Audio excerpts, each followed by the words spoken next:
ગુજરાત, મહારાષ્ટ્ર, રાજસ્થાન, હરિયાણા રાજ્યોમાં Pulsar motorcycle ઉપર recce કરી દિવસની 100 થી વધુ ઘરફોડ ચોરીઓના ગુનાઓ કરનાર આંતરરાજ્ય રીઢા આરોપીને દબોચી વણ શોધાયેલ ઘરફોડ ચોરીના કુલ 24 ગુનાઓનો ભેદ ઉકેલતી સુરત જિલ્લા એલસીબી પોલીસને આંતરરાજ્ય ઘરફોડ ચોરી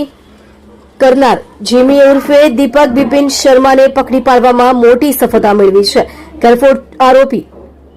દ્વારા સુરત ગ્રામ્ય જિલ્લામાં બારડોલી, માંડવી, માંગરોળ, કોસંબા, ઓલપાડ વિસ્તારમાં દિવસમાં ઘરફોડ ચોરીઓને અંજામ આપતો હતો, જેમાં અગાઉ સુરત જિલ્લા પોલીસ દ્વારા આરોપીઓને મહારાષ્ટ્રના નંદુરબાર ખાતે પણ શોધ કરવામાં આવી હતી અને આરોપી પકડાયો ન હતો, જેમાં સુરત જિલ્લા એલસીબીને મળેલી પાકી બાતમીના આધારે આરોપી જીમી ઉર્ફે દીપક બિપિન શર્મા રહે નંદુરબાર મહારાષ્ટ્રનાનો પોતાની ફરજ Pulsar motorcycle number HR 36AV1129 લઈ જોખા વાવ રોડ ઉપરથી સુરત શહેર તરફ જનાર છે, જેને કાળા કલરનું હેલ્મેટ પહેરેલ છે અને ખભે મોટી બેગ લટકાવેલ છે. જે હકીકતના આધારે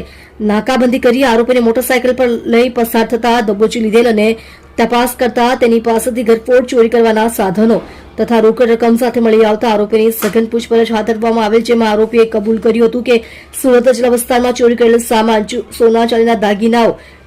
દિલ્હી તથા ગોવા ખાતે વેચાણ કરી મળેલ રોકડ રકમ ખાવા પીવા તથા ફરવામાં ખર્ચ કરી નાખેલ હોવાનું જણાવેલ, જેથી આરોપીને નામદાર કોર્ટમાંથી રિમાન્ડ મેળવી જિલ્લા એલસીબી તથા બારડોલી પોલીસની ટીમ રીઢા આરોપી જીમી ઉર્ફે દીપક બિપિન શર્માને સાથે રાખી દિલ્હી ખાતે જઈ તપાસ કરી સોના દાગીનાઓ વેચાણ કરેલ, જેમાંથી ₹15,55,680 નો મુદ્દામાલ રિકવર કરેલ છે.